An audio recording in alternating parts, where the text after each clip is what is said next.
आजकल का मौसम जो है मनुष्य जैसा हो गया है, एकदम बदल गया है। कब बदल जाए कोई भरोसा नहीं है। जैसा मनुष्य का स्वभाव हो गया है थोड़ा सा, कब किस समय कैसा बदल जाए, उसके भाव कैसे बदल जाए, वैसे ही मौसम हो गया। गर्मी में ठंडी, ठंडी में गर्मी, गर्मी में बरसात। उसका असर प्रकृति में और उसका थोड़ा सा फ़ायदा कह सकते हैं कि कृषक लोग, किसान लोग होते हैं, उन्होंने भी उठाना शुरू कर दिया है।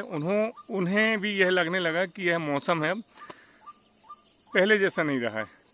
अभी मैं यहाँ पर देखिए आज आया हूँ। यहाँ पर मेरे क्षेत्र में लगभग सभी जगह गेहूँ लगा रहता है, लेकिन कुछ जगह कुछ किसान की विचारधारा ऐसी है, बरसात में जो मक्का बोलते हैं, भुट्टा, आप देख सकते हैं चारों तरफ इन्होंने भुट्टे लगाए हैं। ये देखिए, मौसम के अनुकूल किसान चल रहा है। अब वह भी समझ गया है कि जैसा मौसम हो रहा है कुछ सालों से, उसके हिसाब से उसे फसल लगानी पड़ेगी, उत्पादन वैसे ही होगा। गेहूं का मेरा क्षेत्र है, लेकिन कुछ किसान हैं अब देखिए एकदम हाइब्रिड वाले भुट्टे लगे हुए सब कहीं। इसको हम अपनी स्थानीय भाषा में, बोली में भुट्टे बोलते हैं। बाकी इसको मकई भी कहा जाता है, भुट्टा कहा जाता है, और भी कई अलग अलग क्षेत्र के जो शब्द प्रयोग में किए जाते होंगे वह किए जाते हैं। आप देखिए एकदम हरा भरा से यह खेत आपको सावन भादों की याद दिलाता हुआ नज़र आता है। बहुत दिनों के बाद मुझे आज वीडियो बनाने का अवसर मिला, कुछ समय के उपरांत ही सही, लेकिन आज फिर से मैंने एक वीडियो बनाई। और आज इस विषय को लेकर के कि मौसम मनुष्य जैसा हो गया है, बदल गया है। आप देख सकते हैं यहाँ पर सुंदर सुंदर से खेत। एक साइड आप देखेंगे गेहूं की कटाई हो चुकी है इन खेतों में, और दूसरी साइड आप देखेंगे भुट्टे लगे हुए हैं। जलवायु के प्रतिकूल ही अब किसान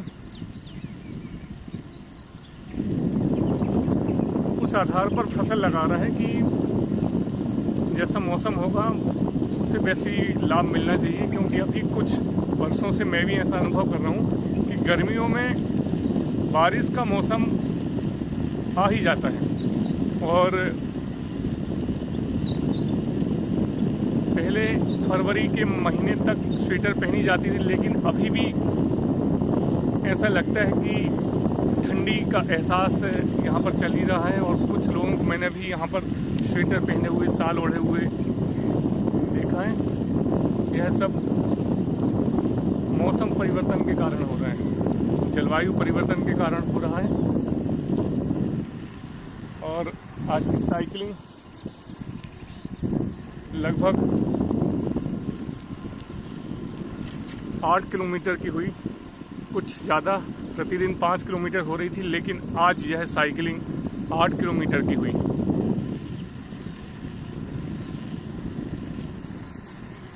यह पुल बन के तैयार हुआ, आप देखिए।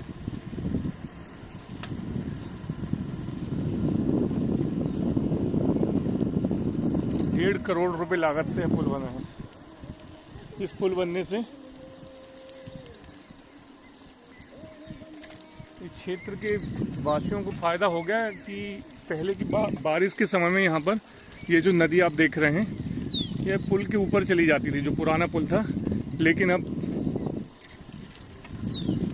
इस पर नया पुल बनने से यह जो बाढ़ की समस्या से हर वर्ष प्रतिवर्ष जो लोगों को असुविधा होती थी, उससे वह अब मुक्त हो गए हैं। हर सुबह बहुत अच्छी होती है, प्रत्येक सुबह में एक ऊर्जा रहती है।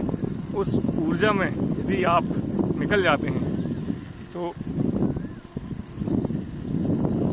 ऊर्जान्वित महसूस करते हैं। ऐसा आभास होता है कि आज का वह दिन, पूरा दिन एकदम ऊर्जा से लबरेज है।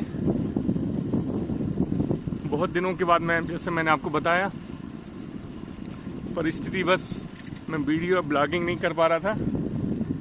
आज फिर से मैं यह वीडियो या ब्लॉगिंग करने का मेरा मन हुआ तो मैं शुरू किया हूँ, समझ सकते हैं आप।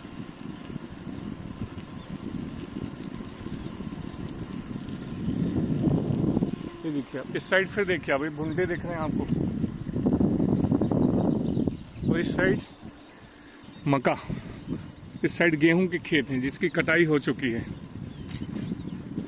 और इस सुंदर सा फार्म हाउस हमारे क्षेत्र के एकदम, और हरियाणा से निर्वासित हो गए, यहाँ पिंडरी में आ चुके हैं फौजी भाई का, आप देख सकते हैं।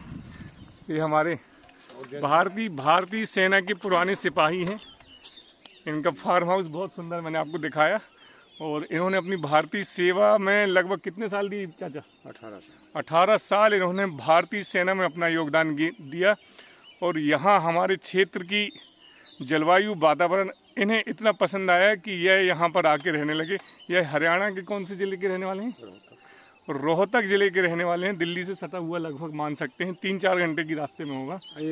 1 घंटा लगता है। मतलब दिल्ली NCR का एरिया ही कहलाता है, और रोहतक हरियाणा NCR में ही आता है। हरियाणा में रहते थे, लेकिन यहाँ का इतना अच्छा वातावरण इनको लगा, जलवायु लगी और लोग बाग लगे। मैं तो लगभग 20-25 साल से इनको देख रहा हूँ ना। देखिए मैं भी जब युवा था उस टाइम में, तब से मैं देख रहा हूँ। और आज ये बोल रहे हैं 22 साल 25 साल हो गए। 18 साल इन्होंने फौज में कार्य किया, उसके बाद ये हमारे क्षेत्र में निवासरत हो गए। यह है फौजी भाई हैं, उनको सिर्फ नाम तो हमको पता नहीं है, सिर्फ फौजी भाई बोलते हैं। जय भगवान नेहरा। आशीष नेहरा जो बालर था ना, भतीजा है उनका, बोल दिए कि आशीष नेहरा के चाचा से मुलाकात हो गई आज। बहुत बहुत धन्यवाद नेहरा जी। चलिए मिलते हैं फिर, सुबह होगी हमारी किसी नई जगह में। मैंने आपको बताया एक खेत में इस टाइम में जो मक्का का है, इस सावन भादों की याद दिलाता हुआ है। और कुछ कतिपय जो किसान हैं वह इन भुंटों को नग के हिसाब से बेचते हैं, प्रति नग के हिसाब से, और बाकी इनका दाना निकाल के बेचते हैं। ये देखिए यहाँ भी भुट्टे दिख रहे हैं आपको, देखिए ये देखिए कितने शानदार, एकदम हरे हरे। यह जो खेत है ग्रीष्म काल में भी एकदम आपको बरसात का अनुभव करा रहा है, एकदम हरियाली से ओतप्रोत।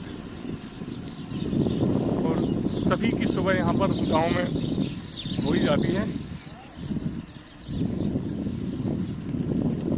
निवृत्त अपने अपने कार्यों में निवृत्त होते हुए आमजन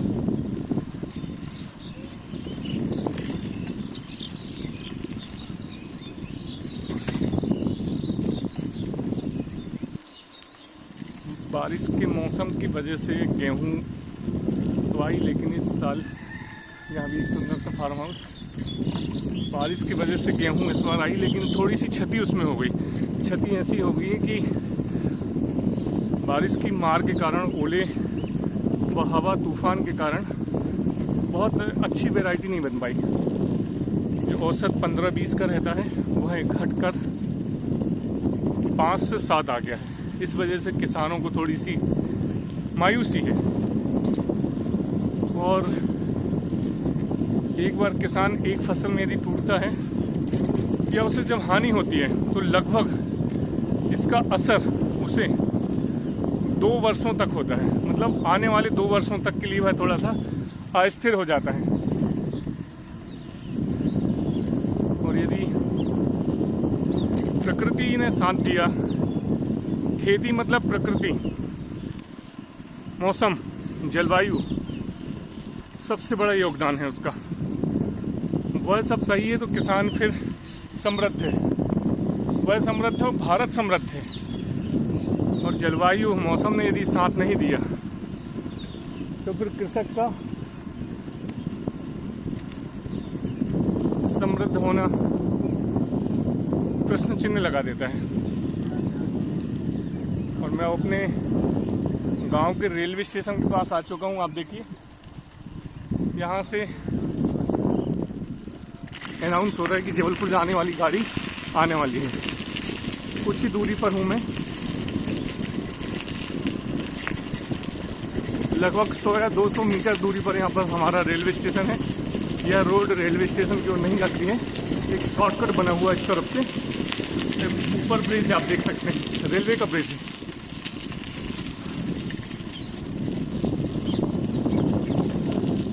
तो यह क्षेत्र में पक्षियों का कलरव इतना मधुर सुनाई देता है, ऐसा लगता है कि जैसे कि हम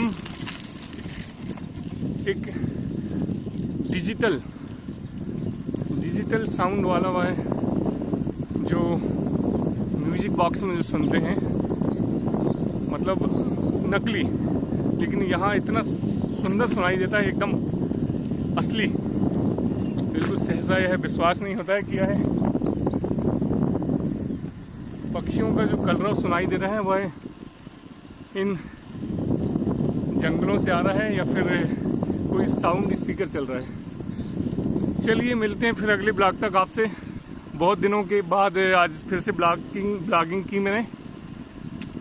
अच्छा लगा, मैं भी चाह रहा था लेकिन परिस्थितिवश नहीं कर पाया। फिर मिलते हैं अगले ब्लॉग में। आप सभी को सादर जय जैन, सुप्रभात, वंदे मातरम।